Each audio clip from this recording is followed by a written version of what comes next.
Hello and welcome to viewers to a new episode of Windows Live on Nile TV International. I'm Karim Gamaluddin. I'm going to be your host for today in today's episode of Windows Live on Nile TV International. And our main topic for today is the youth initiatives and of course the Egyptian youth represent a major portion of the Egyptian society, and many youth initiatives are being initiated under the auspices of the Egyptian government. Of course, the Ministry of Health and Population, the Ministry of Youth and Sports, and of course other various ministries are nurturing many Egyptian initiatives launched by the Egyptian youth. And to shed more light on this topic, we're most delighted to be joined today by Mr. Ahmed Sabry, the Egyptian Nursing Staff Association and Alumni International Cooperation Manager, joining us for today to tell us more about the Egyptian youth initiatives under this program. A very good evening, Mr. Ahmed, and thank you so much for joining us on Windows Live on Nile TV International. Good evening, and thanks for me. Mr. Ahmed, first of all, if you can tell us more about the initiatives under the association that you are representing. Okay, the first initiative we start in, it's called DOI.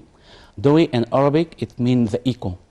The meaning behind this word is we want to hear the echo of the girls. Yes. We focus on girls and women empowerment. A voice that resonates with an impact.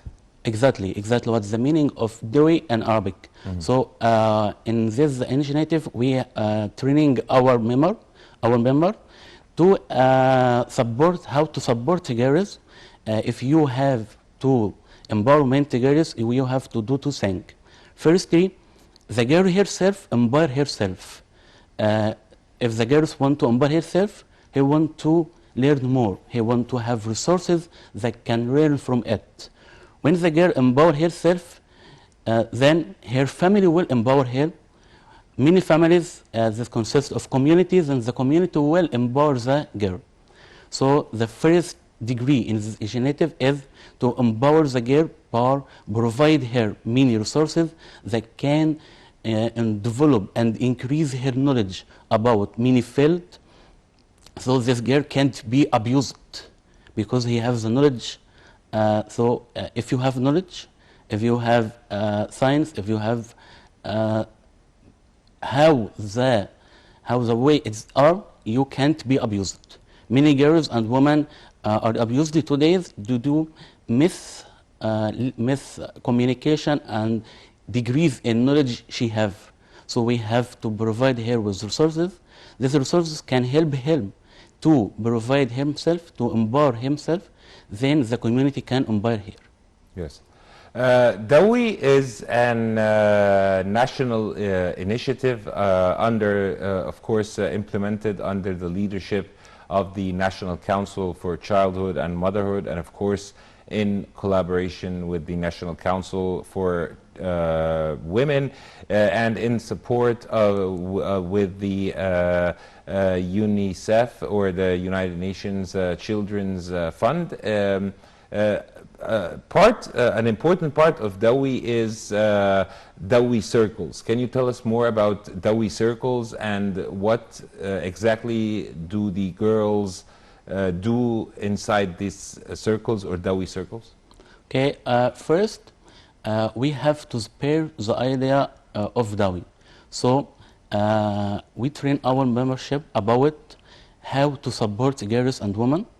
UNICEF have a very great website which have many courses about the campaign and the initiative and how to support the care. Every one of us takes this course via the online internet, the online website. So you have the basic information and knowledge to support the girls. Then this is the first circle, or there is the first degree.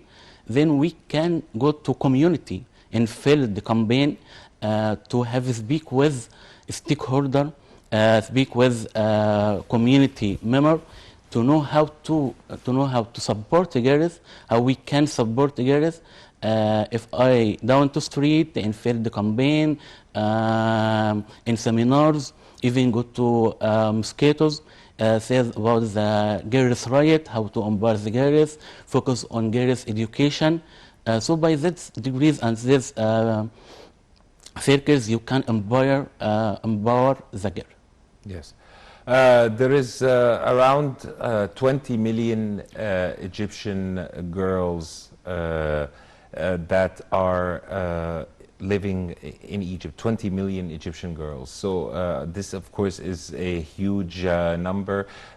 In Dawi initiative, what are you exactly doing for these 20 million girls and transforming their lives and empowering them and helping them to overcome the challenges that they might face and to help them to transform into adulthood or to reach their full potential?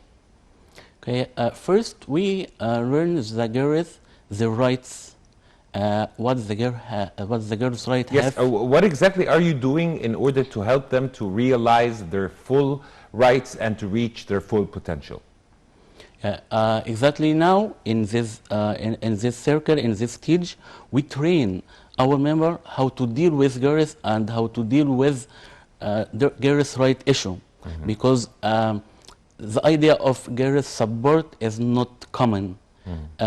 Some issue related to girls, it's seen as it's not important. In many countries, in many side countries, many girls don't continue their education to go to marriage. So you have to change your idea, your background idea. So when you change your background idea, you can change the others' idea. Yes. Also, I believe as part of the Dawi program, you provide digital content to the Egyptian girls that can help them reach their full potential. Can you tell us more about that?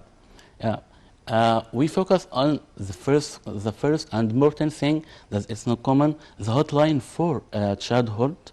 So if any girl again has violence, has misused, has abused, can reach to this hotline and call for help.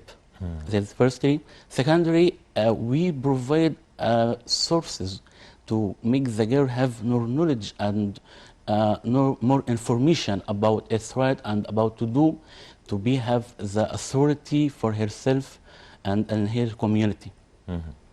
So the Dawi, of course, is a very important national initiative led by the National Council for Childhood and Motherhood in collaboration with the National Council for Women and with the support of the United Nations Children's Fund. What other initiatives are you supporting as the Egyptian Nursing Alumni Association? We have a scientific research initiative. It's very important to spare the meaning and focus on scientific research. I think scientific research is one of the important elements of Egypt Vision 2030. Scientific research here, it's not common between student and undergraduate. So we can focus on undergraduate scientific research. In university, in school, students have more power, just they still have fresh information, so he can use it in scientific research and in papers. So we focus on how to make scientific paper, how to write scientific paper, help the student to publish their scientific paper in conference and in international scientific magazines. Then after that, there are many scientific papers and scientific topics that are published but not used till now. We back up to this scientific paper, see of it, and how we can use it again, how to can republish this information in the scientific papers. Can you shed the light on successful examples that have been supported by this initiative, and their papers have come to the light, and they have showed a significant input on their scientific research? Of course, of course. Sure. In this year, with the beginning of COVID pandemic, and in time of county lockdown, I and some of my colleagues have started a scientific paper about psychological effect of COVID on students. Many students that can't cope up with pandemic, that can study, can't go to their university, have a psychological effect, bad psychological effect. So my team, and under supervision of academic staff from different university, start a paper about the relationship between COVID-19 pandemic and psychological effect on students. So sorry to jump in, but what were the main findings of your research paper in light of what you have just said, the effect of the COVID-19 pandemic on the psychological well-being of students? At the beginning of pandemic, we see our sample, half of our sample will have moderate depression due to COVID pandemic and the quarantine. Moderate conditions that affect in their lifestyle, that affect on their study, how to cope with pandemic issue. So at the finally, we have recommendation how to deal with a student with moderate depression due to COVID pandemic by increase more communication ways that can't affect their mood, which lead to moderate depression. So we have to increase the communication via online meeting, Zoom meeting, because the students don't feel they are isolated. When they feel isolated, they affect on mood and lead to depression. Mm-hmm. Also, I believe that you have also been part of other initiatives with the World Health Organization. Can you tell us more about that? Okay, we have just a few days ago, we started an initiative with WHO about violence against women. As we know, in SDGs goals, there are equality, gender equality. So we focus on gender equality and how to stop violence against women. Many women have violence according to the WHO. Half of them have this violence in their relationship with male, and they have violence against women in healthcare department, in healthcare hospital. If they are stress or critical care or critical case in ER emergency ward, many women in medical team has violence from the relative and from the case. So we focus how to stop this violence against women, how to support the woman right to stop this violence and say no to the violence. Violence against women is, of course, a very sensitive topic. Do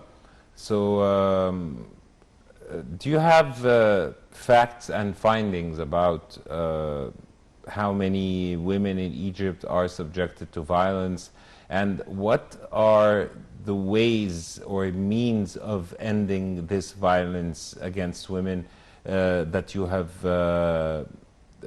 resorted to in, of course, collaboration and support from the WHO and the relevant ministries, the relevant Egyptian ministries working under this initiative? Yeah, one in 3 women has violence in the community. It's a 1 in 3 women have been subjected to, this is according to official statistics of WHO. Okay. Cool. It's a good number to have. It's a high percentage. This number of various percentage focus on or end by injury, end by homicide or suicide. A lot of women can't cope with this violence, can't speak up. So she can't speak up, she can't deal with this violence, so they commit to suicide. Other violence that start to be common nowadays is sexual violence in relationship. But I believe the Egyptian government has taken very important and categorical steps against sexual harassment, and a new legislative law has been in place penalizing those who are committing violence against women. It's very right. The government have stopped it, but we have just a problem of this topic that the women are afraid of to speak up. He may be have sexual harassment, have sexual violence, but he afraid to speak up for that. He afraid to go and to seek for help. So we here have to let the woman to be speak up, how to seek for help if he have any violence from any member of community. Are there any other initiatives that you are working on in collaboration with the government of Egypt? Of course, from a year ago, almost a year ago, we have an initiative with National Council of Population. It's about COVID-19 awareness campaign. We have trained 25 member of our organization how to spread information, right information about COVID-19 pandemic status, how to spread awareness, how to prevent COVID-19 in the community. We start with 25 members, then end by train more than 7,000 medical and paramedical members how to spread right information about COVID prevention measurements. Speaking about COVID-19 preventative measures, I believe that that the government of Egypt, under the leadership of the Egyptian president, and of course taking the lead is the Egyptian Ministry of Health and Population. They have done a great and amazing job in rolling out vaccinations, as well as also sending preventative measures messages on social media, through TV, public service announcements. A lot of work has been done in this area. How do you see this? Of course, now we have finished from the stage of COVID-19 prevention. I think everyone in our community know how to prevent COVID-19 infection. Now we can focus on the vaccines, the vaccination.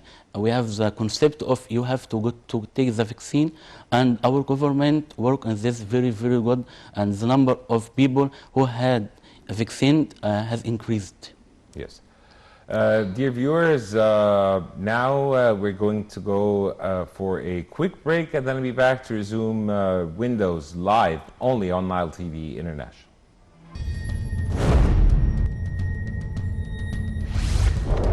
Welcome back, dear viewers. You're still watching Windows Live on Nile TV International, and continuing our discussion with our guest here in the studio, Ahmed Sabry, the International Cooperation Manager of the Egyptian Nursing Staff Association alumni. We're continuing our discussion about the Egyptian youth initiatives and the importance, of course, of these initiatives and scientific research and the impact of scientific research on the empowerment of our Egyptian youth. Mr. Ahmed, thank you so much for being with us live on Windows on Nile TV International. Before going on this short break, we were talking about scientific research and among other initiatives, of course. If you can tell us more about the importance of scientific research for undergraduate students, and how can this help them or how can this prepare them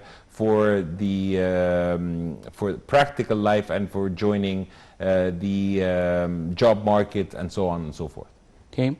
The main problem right now is that many medical team don't think about scientific research before graduation.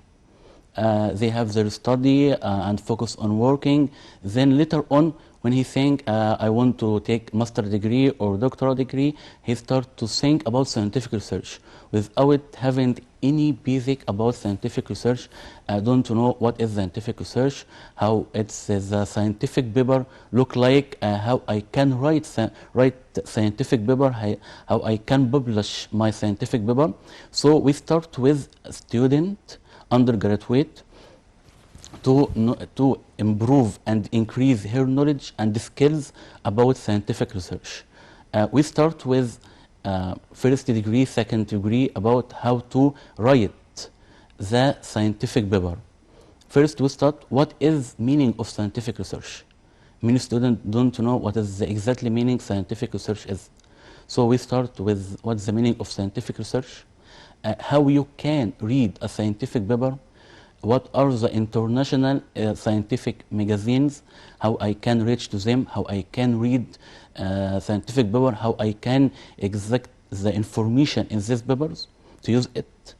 Then we go on how you can start with scientific paper, how to select your topic. To select your topic is a very important part. All of the scientific paper depend on the topic and the scientific title. How to reduce the relation between two subjects in your scientific research, how to affect the something and the another thing that affect this first subject, the relation between two subjects, what's the method and what's the requirement to achieve this scientific research. So we start with training program. We have a many qualified and certificated doctors from different university to train the student about scientific research, and they train the student how to write the scientific research. Then we collect the scientific paper from different students. We can see how they do it right, what's the mistake, what's the right thing. Then we support the most one who have skills to publish her paper in international magazine and Can you tell national us more magazine. about success stories in this regard? We have a lot of success story. We have many members of us have traveled to a foreign country to represent her scientific research. Her scientific research have many awards, not just in Egypt, from another foreign country. We can have a relation between scientific research and social media. We have a relation between scientific research and the medical scientific research and social media, and then the effect of internet and the social media on medical service. So we notice a very common problem within many patients come with a background information from internet. Which information? Yes, which is false, not right information. So we see this problem and how we can deal with it. We have to follow. And how do you respond to this misinformation? First, we do, as I said, scientific paper explain where is the problem. They are, social media platform is open. This scientific paper reaches only scholars or those who are interested in scientific research. But what do you do to reach the general public who might be reading this false information without knowing that this is an erroneous or false information? Yeah. In scientific research, the last thing in the paper is recommendation. We see what is the recommendation, take it to apply it in field. So we start many social and many online campaign that focus on don't listen to wrong information about Responding medical to services. this, false Yes, information. if you have anything, you can go to the hospital, contact with your doctor, even call the hotline for Ministry of Health. But don't seek and search in the internet. You can have many misinformation and many wrong information that affect on your psychological status, that you can be very healthy, but with this wrong information have affect very bad physical and psychological effect, which lead to a disease, and you are healthy. So we focus on it through our branch in social media and in field campaign. What are the major challenges facing you when it comes to scientific research? The first thing is the concept of scientific research. Many students focus on their study. I just want to spend 3 and 4 years in my college, then graduate. Don't focus how to seek for information, how to research. The second thing is the fund. The scientific research is very cost to go to many campaign and go to people related to your use. You have to print paper, have to a requirement to achieve the methods of your scientific research is those the fund. Yes. Speaking about scientific research, what is your motivation and your team's motivation to continue working in this field? The first thing is when you reach to the solution for a problem. You have a problem, and the problem has caused many problems and sub problems. So by your scientific research, you have to solution, or at least the starting of solution for this problem. So motivate you to solve and to seek for more solution for more problems in community. Any other motivations that keeps you going and gives you the energy and power to fight for what you believe in? We have more high score international in scientific research field. Every month there are international scores that come and they remark and rearrange the university by health score. So we have to have high score to prove that Egypt have good and very good scientific research papers that can apply by our school international. As we're wrapping up, you have spoken about different initiatives, the Dawi initiatives, the Dawi initiative targeting Egyptian young girls and also adolescents, and also you've talked about scientific research and the initiative with WHO to respond to COVID-19. Your final messages and recommendations.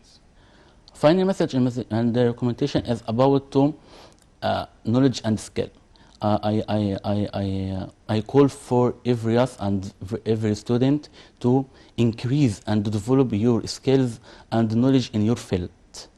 If you increase your knowledge and your skills in your field, you will develop our country. You will help our country, because our country can provide you the method can provide you the requirement, but you have at least qualification to use these requirements. Any other recommendations or messages? Just increase your knowledge. It's a very important part. Mr. Ahmed Sabry, the Egyptian Nursing Staff Association and Alumni International Cooperation Manager. Really appreciate your insight and thank you so much for being with us live on Windows on Nile TV International. We appreciate your input and thank you so much for being with us. Thank you very much. And dear viewers, by this we come to the end of this episode of Windows Live on Nile TV International. We talked about youth initiatives in different fields and the impact on the Egyptian community and the Egyptian society. Dear viewers, you're in the company of myself, Karim Gamaluddin, and until we meet again, this goodbye.